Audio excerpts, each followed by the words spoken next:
Dans cette vidéo, je vais vous montrer comment réaliser cette blouse cache-cœur à manches longues avec des fronces.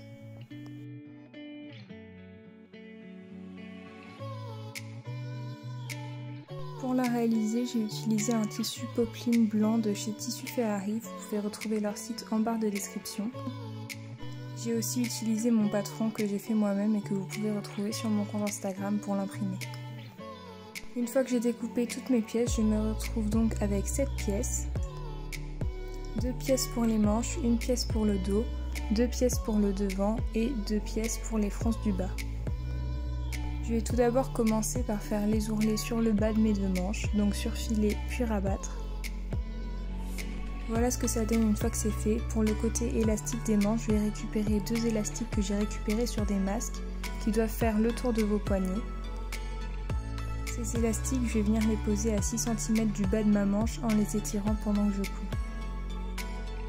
Je vais donc mesurer au fur et à mesure et toujours en étirant bien l'élastique pendant la couture.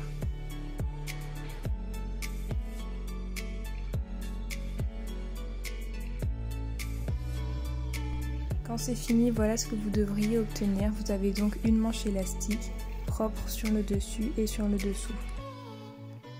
Je vais maintenant mettre ces 2 manches de côté et récupérer les pièces du dos et du devant du haut.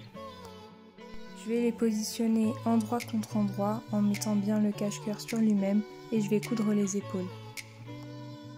Quand c'est fait, voilà ce que vous devriez obtenir. On va maintenant mesurer tout le tour des manches pour pouvoir faire correspondre avec la manche à poser.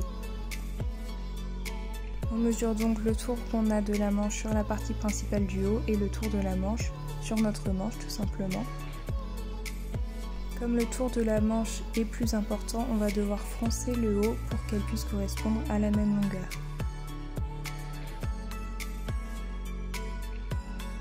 Je vais donc récupérer le haut de chaque manche et je vais commencer une couture très lâche à 20 cm de chaque côté.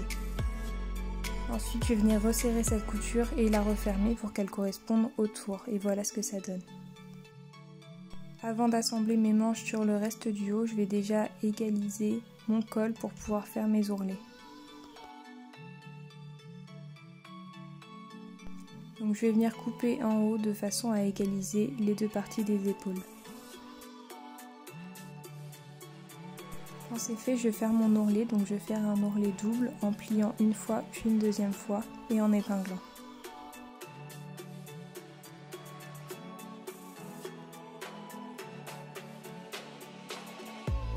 Quand tout est épinglé, voilà ce que ça donne. Je vais ensuite faire une couture simple en suivant mes épingles.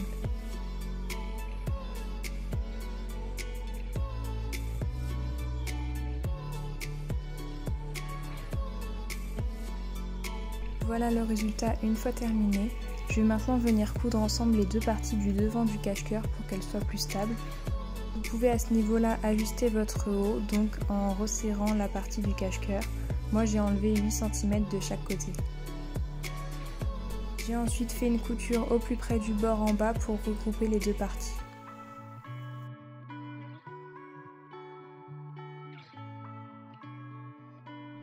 Quand cette couture est faite, je vais maintenant pouvoir assembler mes manches qui sont prêtes, donc je vais les épingler endroit contre endroit. Je les ai épinglées en laissant le côté de la manche et le côté du haut ouvert, donc j'ai seulement épinglé l'arrondi. Je vais ensuite faire la couture et surfiler et voilà le résultat. Pour les manches, il ne reste plus qu'à fermer le côté du haut et le côté de la manche avec une couture simple et à surfiler. Voilà le résultat une fois terminé. La blouse est presque terminée, il ne vous reste plus qu'à rajouter la partie froncée sur le bas. Donc pour ça, on va récupérer nos 2 rectangles de départ. On va les assembler entre eux sur les côtés endroit contre endroit, surfiler et faire un ourlet sur le bas. Donc j'ai bien fait mes coutures du côté, mon ourlet sur le bas. Et pour le haut, j'ai fait comme tout à l'heure une couture lâche que j'ai ensuite resserrée pour atteindre la bonne taille qui correspondait au tour du haut.